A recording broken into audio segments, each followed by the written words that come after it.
Welcome to a code report solution video for the Advent of Code 2022, Day 3. We're going to be solving parts A and B in APL, and then we're going to take a look at someone else's BQN solution. And for part A, we're going to skip the problem statement because it takes too long to read and just break down what the problem is asking us. So we're given this test data, and for part A, it wants us to partition each of these strings into two equal halves in length. So basically split this into a first half and a second half, and then find the common character, and capitalization matters, between each of those partitions. And then once you have that for each string, you need to convert it to a value and then sum up those values. So let's hop over into our RIDE editor and solve this problem. Here we are in our RIDE editor. Links in the description down below for a video on how to install this and get it set up. We have our test data preloaded into a text file, as you can see. And if we display this, once again, our boxing is not turned on. If we turn this on, it's still going to be off the screen, I believe. But if we do a mix, I think this is called, we can see that we have 6 strings in our test data here. And so we just want to work with one string to begin with. So if we just do the first of our data, we've got our string now. And let's start solving this. So first thing we need to do is basically get the length of our full string, which we can use tally to do. It's going to be 24. And then we want to get half of this in order to do a take and drop of half the length. So in order to do this, we can do a division by 2. But because we've got the arguments in the wrong order, we need to use the C combinator, aka what's known as swap in APL. And so this will give us our division by 2. This is equivalent, for those that don't like using the combinators, to the following. So if we were to do this divided by 2. But it's one character shorter if you use the C combinator, aka swap. So we've got this. For simplicity's sake for now, let's store this in a variable called n. So now n is half of the length of our first string. And now what we need to do is we need to do an n take on x and then an n drop on x. And this will give us basically the first half and the second half. And if we combine these together with catenate, this will just give us back our initial string. And we can replace this catenate operation with any binary operation. And what we want is intersection, this guy right here. So we do that, boom. And that is the common character between the two halves of the string. And we can actually simplify this quite a bit. So you might be thinking this looks similar to a fork, which is a binary operation and 2 unary operations on the left and right, aka the phi combinator. However, we actually have 2 binary operations on the left and right, which is a dyadic fork, or what's known as the phi 1 combinator. So if we take the n and the x and move those respectively to the outside, this is the exact same thing. Very beautiful. And now that we only have one n, we don't really need to store this into a variable. So we can put back what we had before, 2, division, swap, tally, and we can actually turn this outer thing into a fork by putting the identity function there. Boom. There we go. And so now we have our function that we need to basically run over each of the strings in our data, which is what we have here. And note that we've got a couple duplicates here, so we can simply remove the duplicates by adding a first function to our phi 1 combinator, which is going to make this a fortran, which is basically means this is still the phi 1 combinator, a dyadic fork, and the combination of this plus our dyadic fork is going to be the B combinator. So it's just going to compose those, and boom. Then we have all of our strings.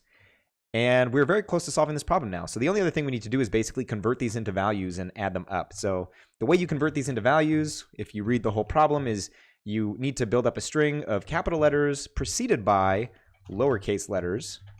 So lowercase or quad C on quad A gives us the lowercase letters, so we can catenate it like this. However, this is actually a fork, aka a phi combinator. If we spell it like this, that's the same thing.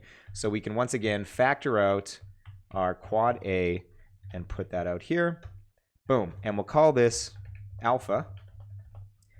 And then what we need to do is take our expression that we had before and map each of these into sort of the values here. So lowercase a is 1 and uppercase z is 52.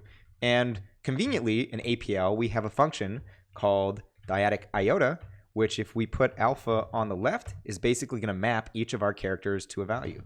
And if we sum this up, boom, we have our solution. So we can call this now solution A, put this in braces, and get rid of the data, call it omega, and we can also get rid of these extra spaces here. Very beautiful indeed. And just to double check that I did that right, we can go solution A data, and we're done. Boom.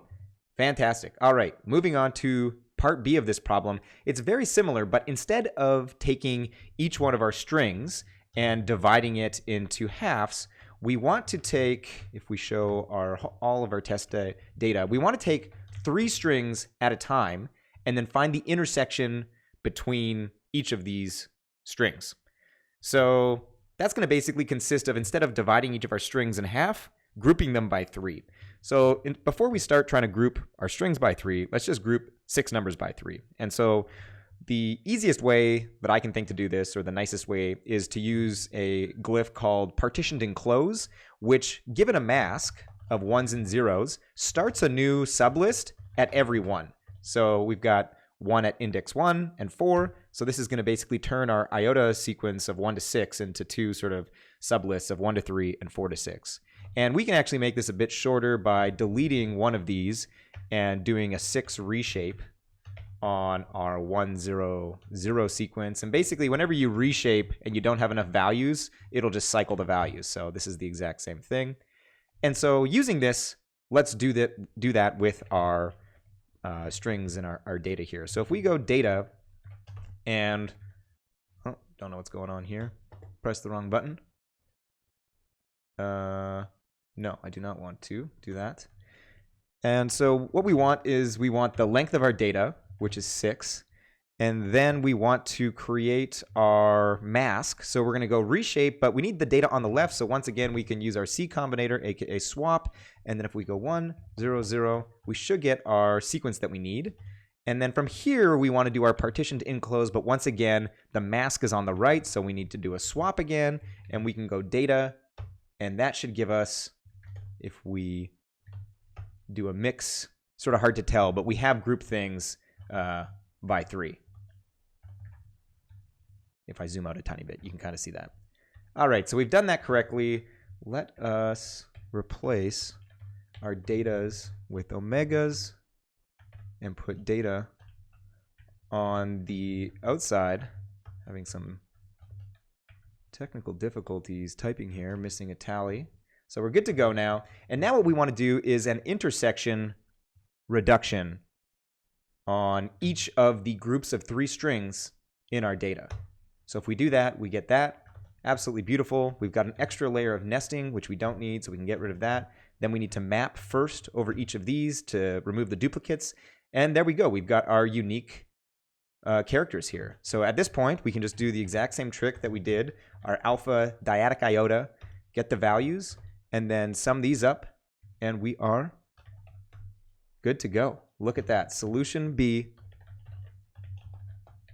and we are done. And we can go back and get solution A, which hopefully wasn't too far away.